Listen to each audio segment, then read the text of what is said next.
So, good evening, guys, and welcome to all in the 17th session of co-curricular classes, Human Values and Environment Studies, Unit 2, Holistic Approach in Decision Making. So, in today's session, we discussing through dilemmas. यानी कि आज के हम session में देखेंगे dilemmas यानी दुविधाओं के जरिए डिस्कशन करना कि कौन सा डिलेमा करेक्ट है, यानी दुविधा में कौन सा आपका डिसीजन करेक्ट होगा. So guys, what is dilemmas?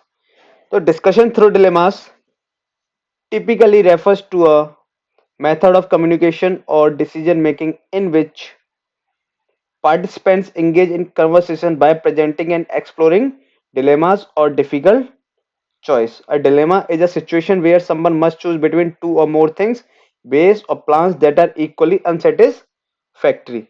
And this approach is often used in educational, philosophical, or leadership contexts to foster critical thinking, ethical reasoning, and collaborative problem solving. यानी जो दुविधाओं के माध्यम से जो हमें चर्चा करनी है, यानी दुविधाओं के माध्यम से हम क्या करेंगे? चर्चा. यानी कैसे किस प्रकार की दुविधाएं आ रही हैं, उनके थ्रू हम क्या करेंगे? चर्चा यानी डिस्कशन. तो ये क्या बताता है? आमतौर पर इसका संचार या निर्णय लेने की एक विधि. यानी ये क्या है कि आमतौर पर निर्णय लेने की एक विधि है. ठीक है, जिसमें क्या होगा कि आपकी जो दुविधाएं हैं, जितने भी आपकी दुविधाएं उसमें पार्टिसिपेट कर रही हैं, इंगेज हैं उस कन्वर्सेशन में, जो आपके विचार हैं, जो आपकी उसमें बातचीत है, उसमें जो भी दुविधाएं आपकी प्रतिभागी हैं, जो आपकी इंगेज हो रही हैं, या ऐसे कठिन विकल्पों को प्रस्तुत और खोजकर बातचीत में समझ, या ऐसे आपके डिफिकल्ट चॉइसेस आ रही हैं, जो आपकी डिफिकल्ट चॉइसेस यानी आपको कठिन हो रहा है ये चूज करना कि कौन सी चॉइस आपके लिए सही है. तो ठीक है, तो a dilemma is a situation where someone must choose between two or more things based on plans that are equally unsatisfactory. यानी दुविधा जो है एक ऐसी स्थिति है, यानी दुविधा क्या है? दुविधा एक ऐसी स्थिति है जहां किसी को दो या दो से अधिक चीजों, तरीकों या योजनाओं के बीच चयन करना होता है जो समान रूप से असंतोषजनक होते हैं. यानी आप किसी में भी सेटिस्फाई नहीं हो पा रहे हो, यानी आपको वहां ऐसी चीजें सेलेक्ट करनी है, ऐसी एक सिचुएशन आ जाए जब आपको चूज करना है दो या दो से अधिक चीजों में, अलग रास्तों में, और या फिर अलग अलग प्लान्स में, जो आपको कोई सा भी प्लान आपको या कोई सी भी चीज आपको सेटिस्फाइड नहीं कर पा रही है. तो उस कंडीशन को हम बोलते हैं डिलेमा यानी दुविधा. तो this approach is often used in educational, philosophical और leadership context to foster critical thinking, ethical reasoning and collaborative problem solving. यानी जो आपकी आलोचनात्मक सोच है, यानी जो आलोचना करने वाली जो आपकी सोच है, नैतिक तर्क और सहयोगात्मक समस्या समाधान, collaborative problem solving.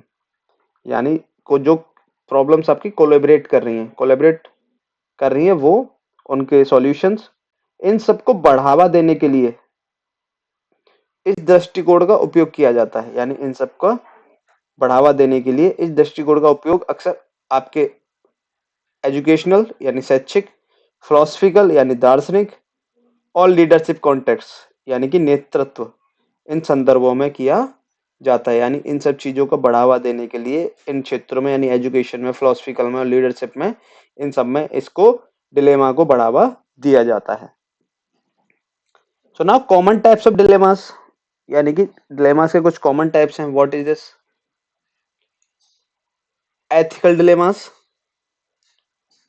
Moral dilemmas, personal dilemmas, professional dilemmas, social dilemmas, legal dilemmas, interpersonal dilemma. तो एथिकल डिलेमास यानी नैतिक दुविधाएं, यानी जो नैतिकता से भरपूर जितनी भी दुविधाएं हैं, जिनमें नैतिक बातों का ध्यान है, जो नैतिकता से भरपूर है, जो नैतिकता के साथ है, वो सभी दुविधाएं. मोरल, ये भी नैतिक दुविधाएं. पर्सनल यानी जो आपकी व्यक्तिगत दुविधाएं हैं, जो आपकी पर्सनल प्रॉब्लम्स है, जो आपकी पर्सनल दुविधाएं हैं वो. प्रोफेशनली जो आपकी व्यावसायिक है, यानी जो आपकी व्यावसायिक जितनी भी आपकी प्रॉब्लम्स हैं वो. सोशल डिलेमास यानी जो सामाजिक दुविधाएं हैं वो, यानी समाज के प्रति क्या जो हो रहा है वो सब, ऐसी सभी दुविधाएं. लीगल जो कानूनी दुविधाएं हैं, कहीं ऐसा हो रहा है कि जहां दोनों लॉस फिट बैठ रहे हैं, लेकिन ये कंफर्म नहीं हो पा रहा कि कौन सा सही है, कौन सा से लगेगा इसमें। तो इंटरपर्सनल डिलेमा यानी जो पारस्परिक दुविधा है, जो आपकी पारस्परिक दुविधा है, तो ये इसके कॉमन टाइप्स हैं डिलेमास के: ethical, moral, personal, professional, social, legal, interpersonal. Is it clear?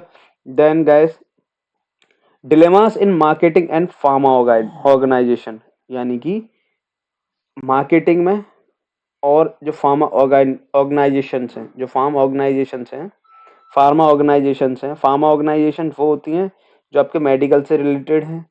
Marketing यानी व्यापार को जो बढ़ाने के लिए हम बाजार में उसका प्रचार करते हैं, उसको हम बोलते हैं मार्केटिंग। ठीक है, तो इनमें क्या क्या दुविधाएं हो सकती हैं, तो देखिए,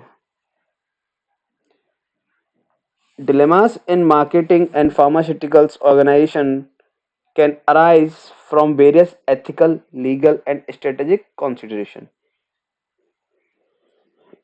यानी कि जो फार्मास्यूटिकल्स ऑर्गेनाइजेशन है और मार्केटिंग में जो दुविधाएं आ सकती हैं, वो किस किस रूप में आ सकते हैं? नैतिक, कानूनी और रणनीतिक विचारों से, इन सभी चीजों से उत्पन्न हो सकती हैं।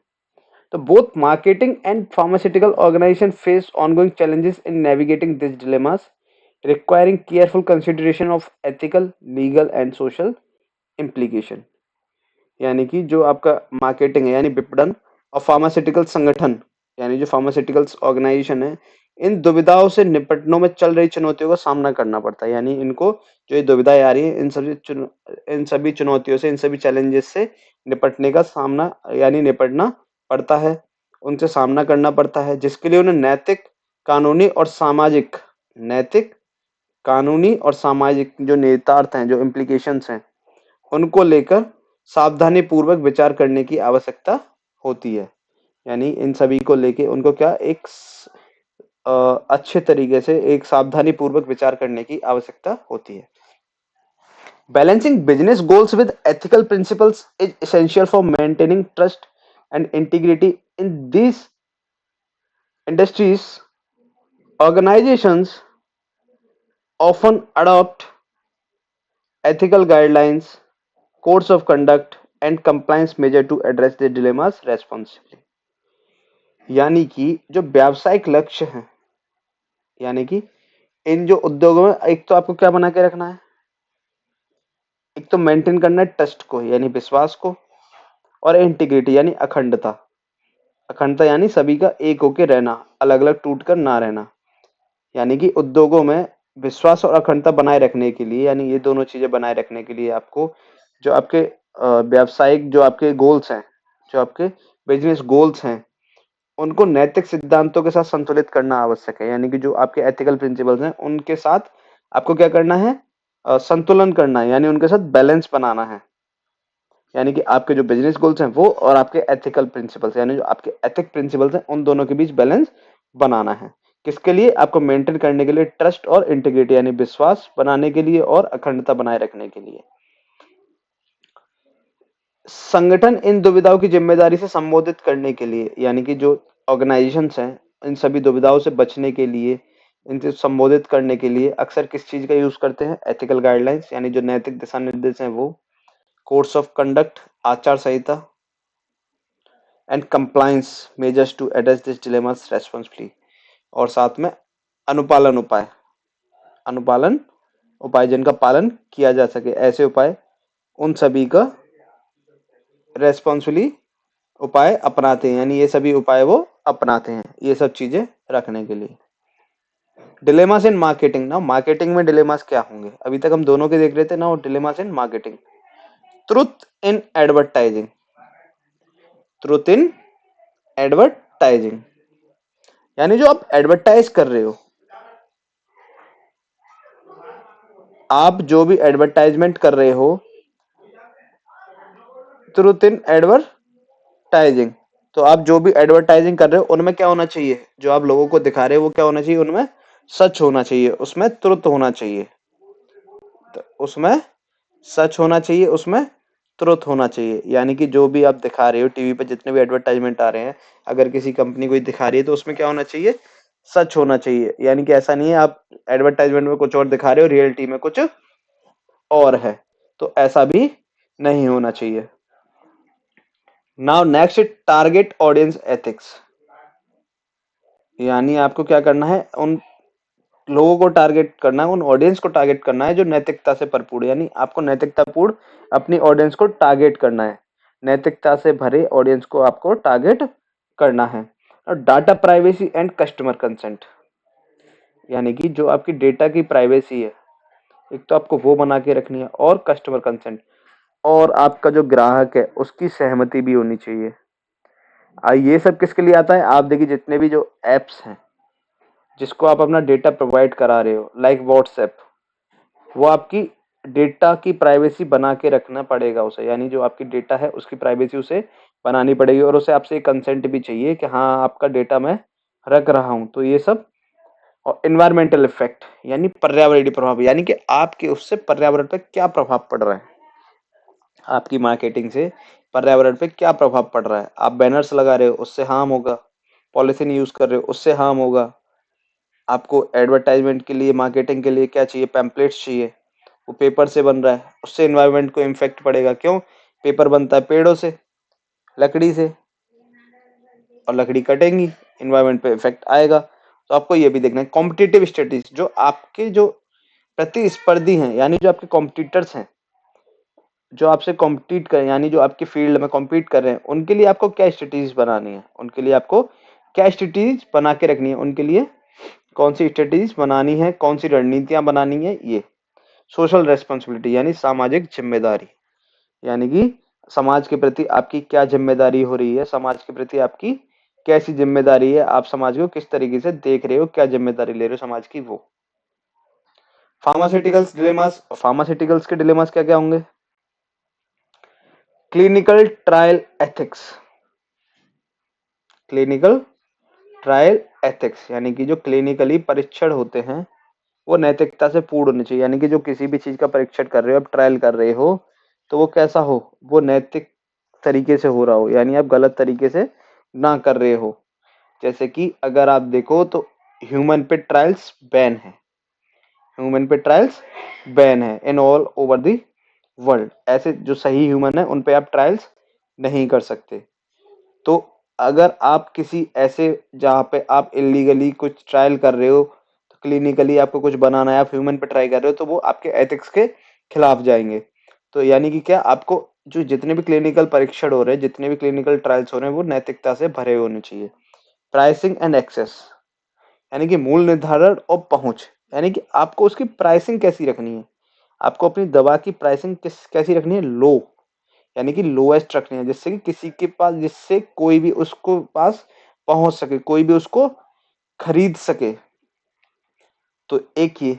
Next, product safety versus versus profitability, यानी एक तो ये कि आपका उत्पाद कितना सुरक्षित है, आपका उत्पाद जो आपका प्रोडक्ट है वो कितना सुरक्षित है, लोगों के लिए कितना सुरक्षित है, उसके कोई ज्यादा साइड इफेक्ट्स ना हो।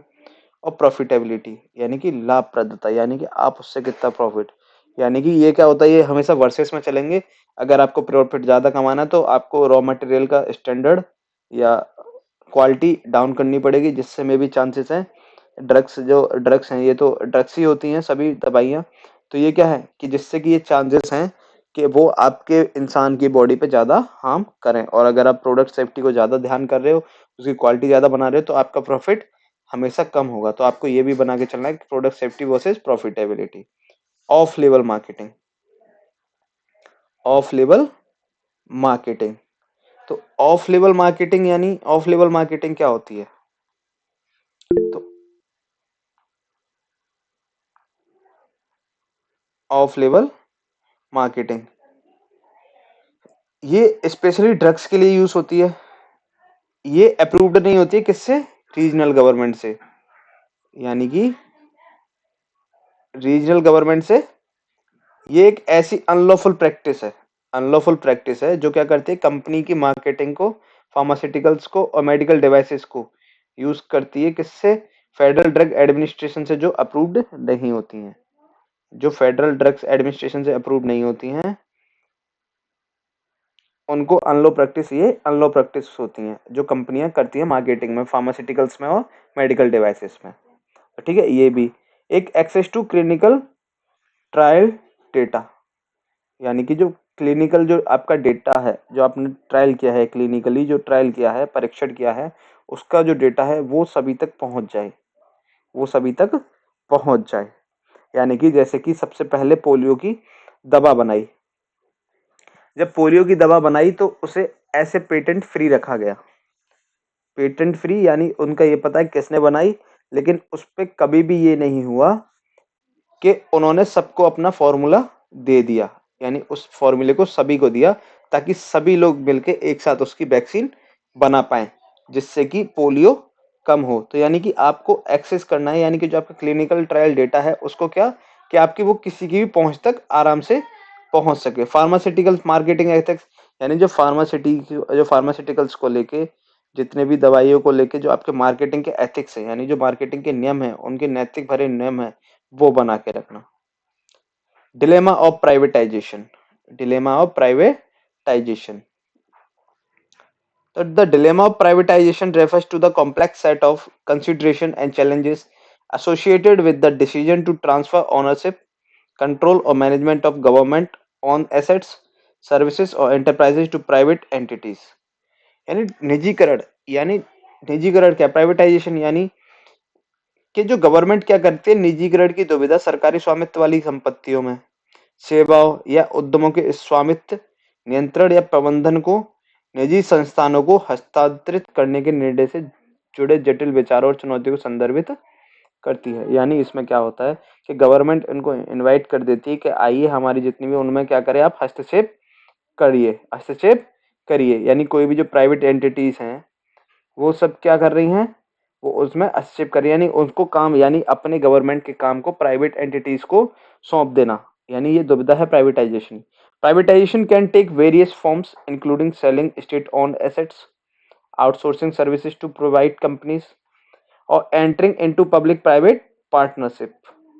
यानी कि जो प्राइवेटाइजेशन है वो विभिन्न रूप से लाया जा सकता है, जिसमें जो वहां की स्टेट्स की जो स्वामित्व वाली संपत्ति, यानी जो ऑन करती है स्टेट, उसके जो एसेट्स हैं वो उनको बेच देना, और जो प्राइवेट कंपनियां हैं उनको आउटसोर्सिंग सेवाएं देना, यानी उनको आउटसोर्सिंग सर्विस प्रोवाइड करा देना प्राइवेट कंपनीज को कि आप आके थर्ड पार्टी के रूप में यहाँ पे काम कीजिए।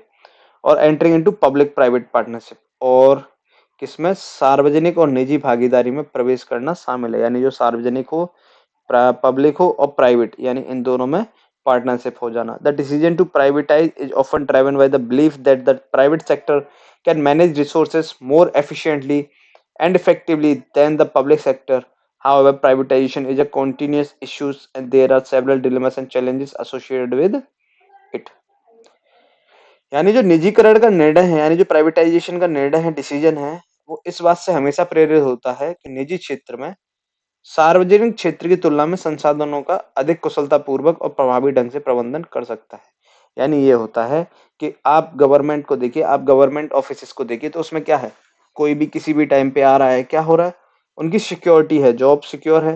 लेकिन प्राइवेट में आपको जो टाइम है उस टाइम से पहले पहुंचना है। तो यानी क्या है कि उसमें आपको ये लगता है कि जितने भी रिसोर्सेस हैं उसमें वो आप बेहतर तरीके से यूज कर पाओगे, यानी प्राइवेट सेक्टर में आप जितने भी रिसोर्स हैं उनको बेहतर तरीके से यूज कर पाओगे। ठीक है।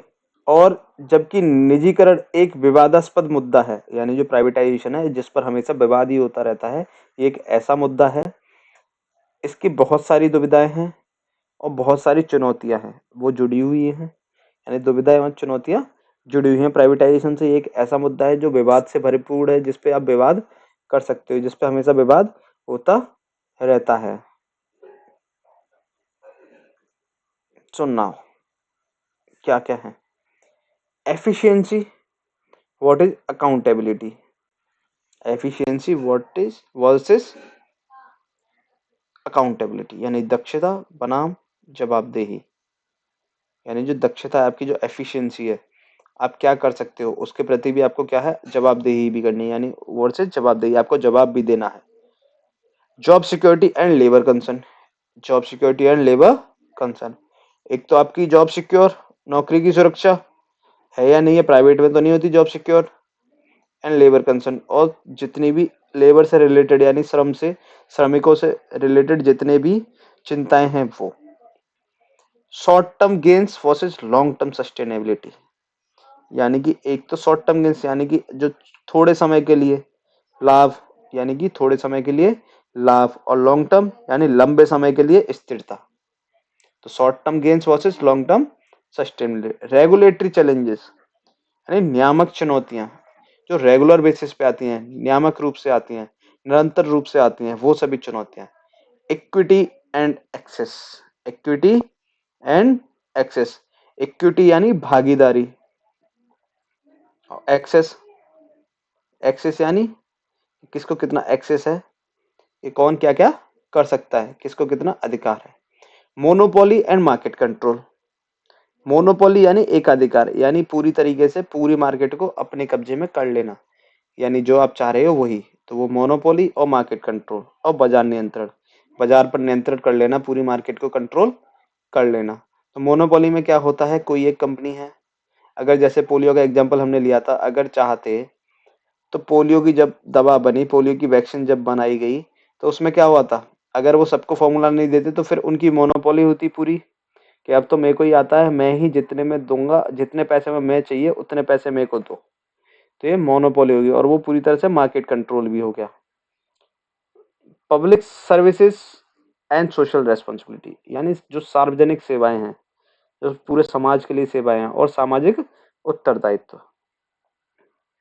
Global economic consideration, global economic consideration यानी कि जो वैश्विक आर्थिक विचार है, यानी जो वैश्विक रूप से विश्व रूप से जो ग्लोबली आपको क्या करना है, इकोनॉमिक कंसिडरेशन यानी आर्थिक विचार, ये सब। डिलेमास ऑफ लिबरलाइजेशन, ना व्हाट इज लिबरलाइजेशन।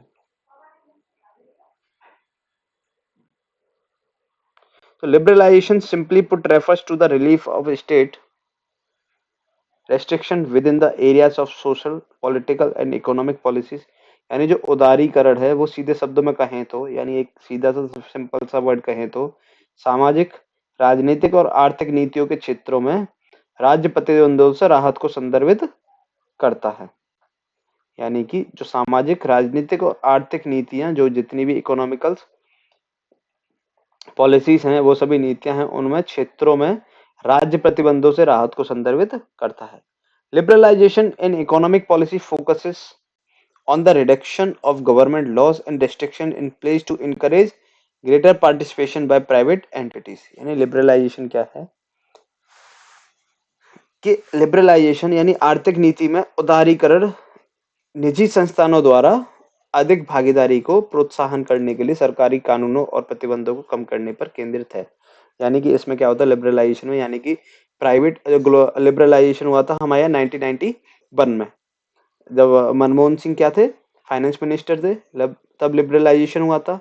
यानी उसमें क्या हुआ था कि इसमें ऐसा होता है, कानून यानी जो सरकारें हैं वो अपने कानून को कम करती हैं, जो लॉस हैं उन जो उनके प्रतिबंध हैं उन सभी को कम करती हैं, और जो बड़ी बड़ी प्राइवेट एंटिटीज हैं, जो बड़ी बड़ी प्राइवेट कंपनियां हैं, उनको इनवाइट करती हैं कि आइए और हमारे यहाँ अपना मैन्युफैक्चरिंग डालिए, या जो भी हमारे यहाँ के अपना व्यापार कीजिए और हमें टैक्स दीजिए। तो यानी लिबरलाइजेशन, ठीक है। The advantage of liberalisation are it increase foreign direct investment, reduces the monopoly of the public sector. यानी कि इसके जो बेनिफिट्स हैं, जो एडवांटेज हैं, वो क्या हैं, एक तो इसमें आपका विदेश से जितना भी डायरेक्ट इन्वेस्टमेंट आएगा, जो भी इन्वेस्टमेंट आएगा जो फॉरेन से सीधे आएगा, किसी थर्ड पर्सन के थ्रू नहीं आएगा, डायरेक्ट आपको आएगा। और ये मोनोपोली भी रिड्यूस हो जाती है इसमें, ताकि कोई भी एकाधिकार ना जमा सके। यानी एकाधिकार यानी कोई भी ये ना कहे कि मैं ही ये बनाऊंगा ऑफ द पब्लिक सेक्टर, यानी जो सार्वजनिक क्षेत्र का एकाधिकार कम हो जाता है। The disadvantages of liberalization are it increased dependence on other nations. It also leads to economically stimulation. लेकिन इसका डिसएडवांटेज ये है कि इसमें हम डिपेंडेंसीज हो जाती है अदर्स नेशन में, यानी दूसरे देशों पर निर्भरता बढ़ जाती है, जिससे आपकी जो इकोनॉमी है उसकी स्टेबिलिटी पे फर्क पड़ता है, यानी उसकी अस्थिरता होती है। तो लिबरलाइजेशन जब हुआ था 1991 में, तो उसमें क्या होता, जब हमारे देश के पास 9 दिन का पैसा बचा था, प्रॉपर रूप से 9 दिन का पैसा। उसके बाद मनमोहन सिंह फाइनेंस मिनिस्टर थे, और शायद नरसिम्हा राव की सरकार थी, नरसिम्हा राव उस टाइम पीएम थे। तब लिबरलाइजेशन हुआ था इंडिया में 1991 में। उसके बाद ही इंडिया में सभी प्राइवेट कंपनियां जो बाहर से आई, सभी फॉरेनर्स जो कंपनी थी वो आई, उन्होंने अपने प्लांट्स लगाए और इंडिया में टैक्सेस स्टार्ट किया उन्होंने देना, तो उससे कि वो एक ऐसे टाइम से हमारा देश निकल के बाहर आया। यानी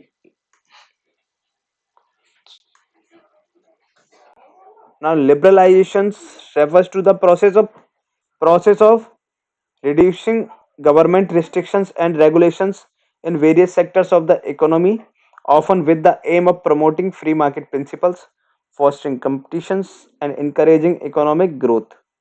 यानी जो लिबरलाइजेशन है, उदारीकरण है, उसका तात्पर्य है कि अर्थव्यवस्था के विभिन्न क्षेत्रों में सरकारी प्रतिबंधों और नियमों को कम करने की प्रक्रिया से है, जिसका उद्देश्य अक्सर क्या होता है, जिसका प्रमोटिंग ये क्या होता है, जिसका उद्देश्य होता है अक्सर मुक्त बाजार सिद्धांत को बढ़ावा देना, यानी फ्री मार्केट प्रिंसिपल्स, और प्रतिस्पर्धा यानी कंपटीशन को बढ़ावा देना।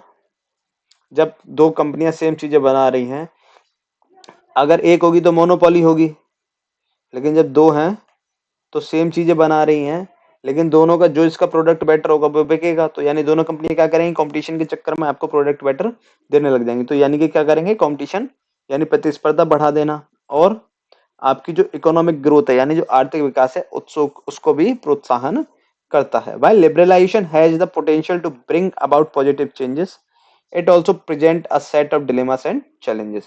यानी जो उदारीकरण है, जो लिबरलाइजेशन है, उसमें क्या सकारात्मक परिवर्तन लाने की क्षमता है, लेकिन ये कई सारी दुविधाएं और चुनौतियां भी प्रस्तुत करता है। Addressing these dilemmas requires a comprehensive and thoughtful approach involving effective regulations, social policies and global cooperations। यानी जो दुविधाओं को समाधान है, जो ये सब दुविधा होंगे, उन समाधान के लिए एक व्यापक और विचारशील दृष्टिकोण की आवश्यकता है। कंप्रेहेंसिव एंड थॉटफुल अप्रोच, यानी व्यापक और विचारशील दृष्टिकोण की आवश्यकता है, जिसमें प्रभावी विनिमय, रेगुलेशन इफेक्टिव रेगुलेशन विनिमय, सोशल पॉलिसीज जो सामाजिक नीतियां हैं वो, एंड ग्लोबल कोऑपरेशन और वैश्विक सहयोग शामिल हो। Striking a balance between economic liberalization and ensuring that the benefits are widely shared is a continuous challenge for policymakers and societies। यानी कि क्या स्ट्राइकिंग, यानी कि आर्थिक उदारीकरण जो है, जो इकोनॉमिक लिबरलाइजेशन है, आर्थिक उदारीकरण, यह सुनिश्चित करने के बीच संतुलन बनाना है कि लाभ व्यापक रूप से साझा किया जाने, यानी जो प्रॉफिट है उसको एक बराबर हिस्से में साझा किया जाए, उसको बराबर हिस्से में बांटा जाए। Challenges for policy maker and society, यानी कि नीति निर्माता समाजों के लिए एक निरंतर चुनौती है, यानी कि लाभ को, जो प्रॉफिट है, वो सभी को बराबर हिस्से में साझा हो पाए, ये एक समाज के लिए, जो पॉलिसी मेकर्स जो नीतियां बनाते हैं वो समाज है, उसके लिए एक चैलेंज है, एक दुविधा है। The dilemmas associated with liberalisation include, यानी जो डिलेमास है जो लिबरलाइजेशन के साथ शामिल है, यानी उससे जुड़ी हुई समस्या है, उनमें शामिल है, उनमें जुड़ी दुविधाएं। इनकम इनइक्वालिटी, यानी कि जो आपकी आय है वो असमान है, यानी सभी की समान आय नहीं होगी, सभी की समान आय नहीं होगी। मार्केट डोमिनेंस एंड मोनोपोलीज, एक तो बाजार को डोमिनेंस कर देना, यानी कि प्रभुत्व में लाना, और एकाधिकार, यानी मोनोपोली, एकाधिकार चलाना और बाजार का प्रभुत्व। लेबर कंसर्न्स, श्रमिक संबंधित चिंताएं, जितने भी लेबर को लेकर कंसर्न्स हैं, जितनी भी चिंताएं हैं वो। सोशल सेफ्टी नेट्स, यानी कि जितने भी सोशल सेफ्टी नेट्स हैं, यानी सामाजिक सुरक्षा जितने भी नेट्स हैं, जाल हैं, उन सभी में। एनवायरमेंटल सस्टेनेबिलिटी, पर्यावरणीय स्थिरता, यानी पर्यावरण को कितना कम नुकसान हो रहा है, ये सब।